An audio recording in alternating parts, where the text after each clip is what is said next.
हरिओम. उपदेश साराच्या 24व्या भागामध्ये सगळ्यांचे सहर्ष स्वागत. प्रथम प्रार्थना म्हणूयात. ओम सहनाववतु सहनौ भुनक्तु सह वीर्यं करवावहै तेजस्विनावधीतमस्तु मा विद्विषावहै. ओम शांती शांती शांती.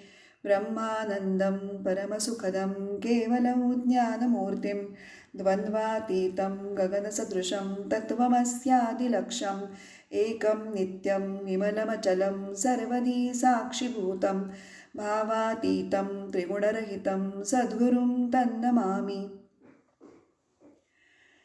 गेल्या भागामध्ये आपण जो 20वा श्लोक पाहिला तो आपण सुरुवातीला एकदा म्हणूयात. अहमिनाशभाज्यहमहंतया स्फुरतिरुत्स्वयं परमपूर्णसत्. या श्लोकाचा अर्थ आपण असा पाहिला होता की अहंकाराचा नाश झाला असताना परमपूर्ण आणि सत्स्वरूप हृद ह्या नावाने ओळखला जाणारा जो आत्मा तो अन्य वस्तूच्या अपेक्षेशिवाय स्वतःच प्रकट होतो. तो कसा प्रकट होतो तर अहम अहम या रूपात. आता असं पहा, या श्लोकामध्ये अहमचा उल्लेख 2 वेळेला आहे.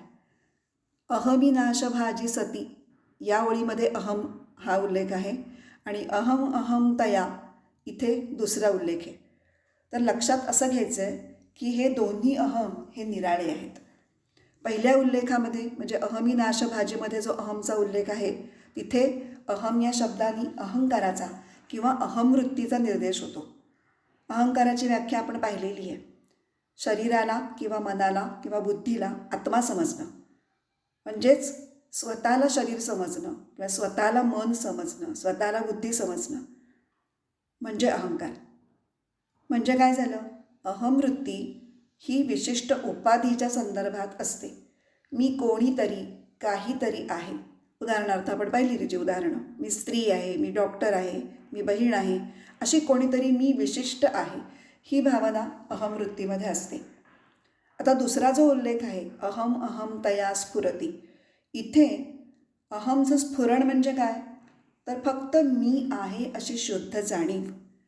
आपण म्हणलं होतं pure awareness of pure existence. ही जाणीव ही कुठल्याही उपाधीचा निरपेक्ष आहे. उपाधी म्हणजे शरीर, मन किंवा बुद्धी. उपाधी या संकल्पनेविषयी आपण मागे पुरेसं बोललेलो आहोत. तर या अस्तित्वाच्या विशुद्ध जाणीवेला म्हणायचं शुद्ध अहम किंवा शुद्ध चैतन्य. आता हाच अहम जेव्हा विशिष्ट शरीर, मन, बुद्धीशी तादात्म्य करतो तेव्हा त्याला काय म्हणायचं, अहमवृत्ती किंवा जीवभाव. यालाच अजून एक पारिभाषिक शब्द आहे आणि तो आहे व्यष्टी अहम. तर या 20व्या श्लोकामध्ये आपला परिचय 2 अहमशी झाला. एक शुद्ध अहम आणि दुसरा व्यष्टी अहम. आता पुढच्या 21व्या श्लोकामध्ये अजून एका अहमशी आपली ओळख होणार आहे. आपण आधी श्लोक म्हणूया. इदमहं पदाभिख्यमन्वहं अहमिलीनकेऽप्यलयसत्तया. अन्वय. इदम अहम पदाभिख्यम अहमिलीनके अनु अहम अपि अलयसत्तया विभाती. अर्थ पाहूयात. हा अहम पदाने निर्दिष्ट अहमचा नाश झाल्यानंतर व त्या पाठोपाठ अहमचाही नाश झाल्यानंतर अविनाशी सत्स्वरूपाने प्रकाशित होतो. परत एकदा. हा अहम पदाने निर्दिष्ट केला जाणारा अहमचा नाश झाल्यानंतर व त्या पाठोपाठ अहमचाही नाश झाल्यानंतर अविनाशी अशा सत्स्वरूपाने प्रकाशित होतो. मला माहिती आहे की हा अर्थ थोडासा बुचकळ्यात टाकणारा आहे आणि याचं कारण असं आहे की या श्लोकात 3 वेळेला अहमचा उल्लेख आहे. आता अहम या शब्दाचा वाच्यार्थ म्हणजे शब्दार्थ जरी मी असाच होत असला तरी संदर्भानुसार त्या 3ही अहमचे अर्थ मात्र निरनिराळे होतात. ते काय होतात तेच मी आता सांगणार आहे. इदमहम पदाभिख्यम हा जो पहिला अहमचा उल्लेख आहे तिथे अहमचा अर्थ आहे शुद्ध अहम. अनुअहम असा नंतरचा उल्लेख आहे, त्याचा अर्थ समष्टी अहम. अनु म्हणजे पश्चात, मागोमाग. आणि अहमी लीनके ह्या तिसऱ्या उल्लेखामध्ये जो अहम आहे त्याचा अर्थ आहे व्यष्टी अहम. आता हे 3 अर्थ कळल्यानंतर श्लोकाचा कसा अर्थ होतो ते आपण आता पाहू. हा अहम पदाने निर्दिष्ट शुद्ध अहम किंवा आत्मा हा व्यष्टी अहम आणि त्यानंतर समष्टी अहमसुद्धा लीन झाल्यावर नित्य प्रकाशतो.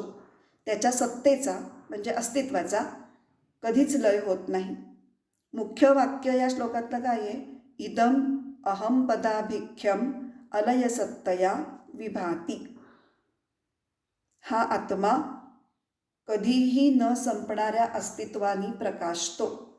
अलयसत्ता या शब्दामध्ये अलयसत्ता असा मूळ शब्द आहे, त्याची तृतीय वापरलेली आहे आणि त्या एका शब्दात 3 शब्द आहेत. अ हा उपसर्ग, लय आणि सत्ता. अ हा नकारार्थक आहे, लय म्हणजे विनाश आणि सत्ता म्हणजे अस्तित्व. ज्या अस्तित्वाचा कधीही विनाश होत नाही असं अस्तित्व म्हणजे अलय सत्ता. आता गेल्या श्लोकामध्ये आपण व्यष्टी अहम आणि शुद्ध अहम हे 2 अहम आणि त्यांचे अर्थ पाहिलेलेच आहेत. शुद्ध अहम हा विशिष्ट देहाच्या उपाधीशी तादात्म्य करून व्यष्टी अहम म्हणजेच जीव बनतो. तसंच तोच शुद्ध अहम संपूर्ण ब्रह्मांडातील सर्व शरीरांशी, सर्व मनांशी, सर्व बुद्धींची जेव्हा तादात्म्य करतो तेव्हा तो समष्टी अहम बनतो आणि या समष्टी अहमलाच ईश्वर असंही म्हणतात. आपण मागे भक्तियोगामध्ये जेव्हा अभेद भावना हा विषय बघत होतो 8व्या श्लोकामध्ये, तेव्हा व्यष्टी आणि समष्टी आणि जीव आणि ईश्वर या दोन्ही संकल्पना आपण बऱ्यापैकी सविस्तर पाहिलेल्या आहेत. तर पुन्हा एकदा याच्याशी संबंधित ऑडिओ क्रमांक 12 तुम्ही पुन्हा एकदा ऐका, म्हणजे मग तुमचा हा विषय अधिक स्पष्ट होईल. आपण त्यावेळेलाही एक उदाहरण पाहिलं होतं, तेच आपण इथेही आत्ता बघणार आहोत. एकच पाणी हे लाट आणि समुद्र या दोन्ही नावांनी ओळखलं जातं. आता लाट म्हणजे व्यष्टी अहम, समुद्र म्हणजे समष्टी अहम आणि पाणी म्हणजे शुद्ध अहम. आता मला वाटतं हे क्लिअर झालं असेल. या उदाहरणावरून असं लक्षात येतं की व्यष्टी आणि समष्टी यांचा परस्परांशी संबंध आहे. सुरुवातीला मर्यादित असलेला व्यष्टी अहम हा व्यापक होत होत समष्टीमध्ये लीन होतो आणि जेव्हा शुद्ध स्वरूपाचं ज्ञान होतं तेव्हा मग हा समष्टी अहमसुद्धा लीन होतो आणि शुद्ध अहम प्रकट होतो. प्रकट होतो म्हणजे काय? तो नसतो आणि मग तिथे प्रकट होतो असं नाही, तो असतोच, फक्त व्यष्टी आणि समष्टी या अहमने तो झाकलेला असतो. ते पडदे दूर झाले की तो लख्ख स्पष्ट जाणवतो. आता हा व्यष्टी अहम व्यापक कसा करायचा? कारण कोणतीही व्यक्ती ही स्वतःच्या शरीराहून भिन्न वस्तूमध्ये अहमबुद्धी तर ठेवत नाही. केवळ शरीराला सर्वस्व मानणारी जी व्यक्ती असते ती अत्यंत स्वार्थी बनत जाते. पण जर हीच अहमबुद्धी हळूहळू व्यापक करत नेत, शरीरापेक्षा अधिक व्यापक मोठ्या गोष्टींशी जर त्याचं तादात्म्य वाढवत नेलं तर व्यष्टी अहमचा विकास करणं शक्य आहे. कुठल्या गोष्टींची? कुटुंब, समाज, राष्ट्र अशा गोष्टींशी ज्यांचं तादात्म्य होतं ते वैयक्तिक सुखदुःखांच्या पलीकडे जाऊन व्यापक विचार करायला लागतात. हे स्पष्ट करण्यासाठी काही उदाहरणं पाहूयात. आता घरातला मुख्य कर्ता पुरुष जो असतो तो फक्त स्वतःचा विचार करतो का? तो संपूर्ण कुटुंबाचा विचार करून वागत असतो. म्हणजे त्याचा व्यष्टी अहम हा संपूर्ण कुटुंबाच्या अहमशी तादात्म्य करून राहतो. त्यामुळे कुटुंबाचं सुखदुःख, कुटुंबाच्या प्रायोरिटीज ह्या त्याच्या सुखदुःख, त्याच्या प्रायोरिटीज होतात. सामाजिक कार्यकर्त्यांच्या बाबतीत पाहिलं तर त्यांचा व्यष्टी अहम हा समाजाशी तादात्म्य पावलेला असतो. जर आपण बाबा आमटेंचं उदाहरण घेतलं तर त्यांचा व्यष्टी अहम हा कुष्ठरोग्यांच्या समाजाशी तादात्म्य पावलेला होता. त्यांचं अख्खं जीवन हे कुष्ठरोग्यांना वाहिलेलं होतं, ह्याच्यावरनंच ते स्पष्ट होतं. त्यांचं कुटुंबसुद्धा त्याच कुष्ठरोग्यांच्या सेवेमध्ये रत होतं. इतका तो अहम विकसित झालेला होता. बाबासाहेब आंबेडकरांचं उदाहरण घेतलं तर त्यांचा व्यक्तिगत अहम हा अस्पृश्य समाजाच्या अहमशी पूर्णपणे तद्रूप झालेला होता. त्यांना स्वतःचं वैयक्तिक आयुष्य काही नव्हतंच मुळी. त्यांचं जे काही होतं ते सगळं अस्पृश्य समाजासाठीच होतं. ह्याच्यावरनं ही गोष्ट स्पष्ट होते. अनेक क्रांतिकारकांची उदाहरणं घेता येतील की ज्यांनी भारत देशाच्या संसारासाठी वैयक्तिक संसारावर अक्षरशः निखारा ठेवला. स्वातंत्र्यवीर सावरकर आहेत, भगतसिंग आहेत, राजगुरू आहेत. हे असेच विकसित व्यष्टी अहमचं उदाहरण, जिथे व्यष्टी अहम हा राष्ट्राशी तादात्म्य पावलेला दिसतो. आपल्या संतांचा अहमसुद्धा असाच खूप व्यापक असतो. म्हणून तर रामदास स्वामी काय म्हणतात, वयाच्या 8व्या का 10व्या वर्षी चिंता करीतो विश्वाची. तर ज्ञानेश्वर माऊली काय म्हणतात, विश्वाचे आर्त माझ्या मनी प्रकाशले. ह्यांचा अहम हा सगळ्या विश्वाशी एकरूप झालेला आहे. मात्र हेही खरंच की व्यष्टी अहम कितीही जरी व्यापक झाला तरी तो ब्रह्मांडाशी तादात्म्य पावणं शक्य नाही. मात्र परिच्छिन्न म्हणजे मर्यादित असलेला व्यष्टी अहम हा व्यापक होत होत समष्टी अहममध्ये लीन होतो. आणि जेव्हा शुद्ध स्वरूपाचं ज्ञान होतं तेव्हा हा समष्टी अहमसुद्धा लीन होतो. आणि दोन्ही अहम लीन झाल्यानंतर आत्मा आपल्या शुद्ध निरुपाधिक रूपामध्ये प्रकट होतो. आता त्याला कोणत्या नावाने संबोधित करायचं, कारण त्याला रूप नाही. म्हणून भगवान रमण महर्षी त्याला अहम हेच नाव देतात. पण आपण हे लक्षात ठेवायचं आहे की तो ना व्यष्टी अहम आहे ना समष्टी अहम, तो आहे शुद्ध अहम, जो चिरंतन असतो, म्हणजे त्याच्या अस्तित्वाला अंतच नाही. म्हणून म्हटलेलं आहे अलय सत्तया विभाती. परत आपण ते लाट आणि समुद्राचं उदाहरण जर घेतलं तर जेव्हा पाणी स्वतःला लाट समजते तेव्हा समुद्राचं वेगळं अस्तित्व असतं. पण लाट या आकाराशी जेव्हा तादात्म्य संपतं तेव्हा समुद्राचं अस्तित्व वेगळेपणाने जाणवेल का? आता फक्त पाणीपणाच उरलाय. आता अशीच ही व्यष्टी अहम आणि समष्टी अहम यांच्या एकरूपतेची एक छानशी गोष्ट सांगून मी या भागाचा समारोप करते. ही कथा आहे शुक रहस्योपनिषद या एका उपनिषदाची. हे उपनिषद म्हणजेच एक कथा आहे. कथेच्या माध्यमातूनच तत्त्वज्ञान फार सुंदर पद्धतीने या उपनिषदात सांगितलेलं आहे. हे यजुर्वेदाचं उपनिषद आहे. यात गोष्ट अशी आहे की व्यास महर्षी यांचा मुलगा शुकदेव जेव्हा मुंज करण्याच्या वयाचा होतो तेव्हा व्यासांना वाटतं की हा आपला एवढा कुशाग्र बुद्धीचा मुलगा, त्याला गुरुही खूप श्रेष्ठ लाभला पाहिजे. तर ते प्रत्यक्ष भगवान शंकरांनाच विनंती करतात की माझ्या या मुलाला तुम्ही गुरुपदेश द्यावा अशी माझी इच्छा आहे. आणि शंकरसुद्धा ती विनंती मान्य करतात आणि शुकदेवांना ब्रह्मोपदेश देतात. आता शुकदेव हे अत्यंत तेजस्वी बुद्धी असलेले असतात. त्यांचं आचरण अतिशय शुद्ध असतं आणि वैराग्यासाठी तर ते प्रसिद्धच आहेत.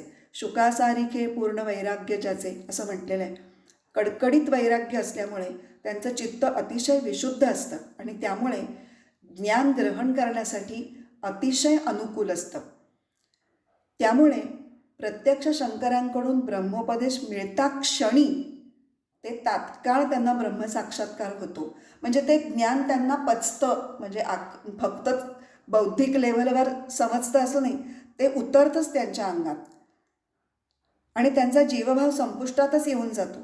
असं म्हणतात की ब्रह्मविद ब्रह्म एव भवती, म्हणजे ब्रह्म जाणणारा हा ब्रह्म होऊनच जातो. तशीच त्यांची अवस्था होते. त्यांचा जीवभाव संपून जातो आणि त्यांचा व्यष्टी अहम व्यापक होऊन समष्टी अहममध्ये लीन होऊन जातो आणि ते चराचर सृष्टीशी एकरूप होऊन जातात. त्याच ब्रह्मीभूत अवस्थेमध्ये देहभान हरपून ते असे उठून पटकन चालायला लागतात. तेव्हा व्यास आपल्या पुत्राला हाका मारतात, शुका, बाळा शुका. पण त्या हाका शुकदेवांपर्यंत पोचतच नाही. पण ते समष्टीबरोबर एकरूप झालेले असल्यामुळे सगळ्या सृष्टीतून व्यासांना ओ ओ असे उद्गार हाकांना प्रत्युत्तर म्हणून यायला लागतात. आणि व्यासांच्या लक्षात येतं की शुकदेव हे ब्रह्मीभूत झाल्यामुळे हे घडत आहे. आजूबाजूचे सगळे वृक्ष, नद्या, वेली, पानं, फुलं हे त्यांना प्रत्युत्तर देत आहेत, ओ ओ. पुत्राच्या या कौतुकामुळे त्यांना अत्यानंदाचं भरतच येतं. धन्य ते व्यास आणि धन्य ते शुकदेव. व्यष्टी समष्टीच्या या अद्भुत एकरूपतेची आपल्यासारखे सामान्य माणसं केवळ कल्पनाच काय ती करू शकतात. आपण तेवढी कल्पनाच करूयात आणि हा विषय मला असं वाटतं की मी बऱ्यापैकी स्पष्ट केलेला आहे. तर आता हे सगळं विवेचन लक्षात घेऊन पुन्हा एकदा 21वा श्लोक आपण म्हणूयात. इदमहं पदाभिख्यमन्वहम् अहमिलीनकेऽप्यलयसत्तया. आता इथे आपला आजचा भाग संपलेला आहे. 19व्या श्लोकामध्ये आपण अहंकाराच्या उत्पत्ती स्थानाचा विचार केला, म्हणजे हा अहंकार कुठून उत्पन्न झाला असा जर विचार केला तर तो गळूनच पडतो असं महर्षींनी म्हटलं आहे. तर हा विचार कसा करायचा हे आपल्याला पुढच्या श्लोकामध्ये शिकायचं आहे, पुढच्या भागामध्ये. तर आपण प्रार्थना म्हणूयात आणि भागाचा समारोप करूयात. ओम असतो मा सद्गमय तमसो मा ज्योतिर्गमय मृत्योर्मा अमृतं गमय. ओम पूर्णमदः पूर्णमिदं पूर्णात् पूर्णमुदच्यते पूर्णस्य पूर्णमादाय पूर्णमेवावशिष्यते. ओम शांती शांती शांती. हरि ओम. श्री गुरुभ्यो नमः. हरि ओम.